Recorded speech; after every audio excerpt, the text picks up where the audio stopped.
சாதித்ததெல்லாம் நன்மைக்காக, நடத்திடும் பாதைகளும் நன்மைக்காக.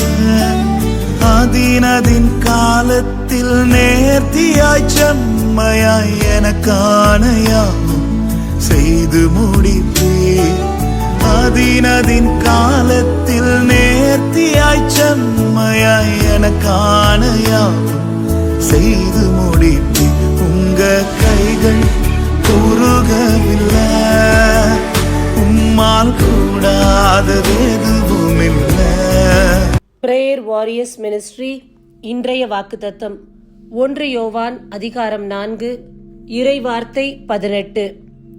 அன்பில் அச்சத்திற்கு இடமில்லை, மாறாக நிறை அன்பு அச்சத்தை அகற்றிவிடும். அன்பார்ந்தவர்களே, இந்த நாளில் அன்பில் அச்சப்படுவதற்கு ஒன்றுமே கிடையாது.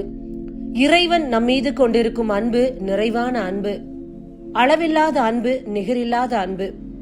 நாமும் அவர் மீது கொண்டிருக்கக்கூடிய அன்பும் அப்பேற்பட்ட அன்பாகத்தான் இருக்க வேண்டும். எவன் ஒருவன் அச்சப்படுகிறானோ, தயங்குகின்றானோ, அவன் ஏதோ ஒரு விதத்தில் தவறு செய்து கொண்டிருக்கிறான் என்பதுதான் அர்த்தம். இன்றைக்கு என்னால் இறைவனை முழுமையாய் நேசிக்க முடியவில்லை, அவரை பின்பற்ற முடியவில்லை என்றால் உலக பிரகாரமாக ஏதோ ஒரு தவற்றுக்குள், பாவத்துக்குள் சிக்கிக் கொண்டிருக்கின்றேன். நாம் இந்த நாளில் அந்த தவறிலிருந்து, பாவத்திலிருந்து வெளிவருவோம். நிறைவான இறை அன்பை சுவைப்போம். நம்மிடத்திலிருந்து இறைவனை முழுமையாக நேசிப்போம். நம்முடைய வாழ்வு உண்மையுள்ளதாகவும் அர்த்தமுள்ளதாகவும் இருக்கும். ஆமேன். God bless you.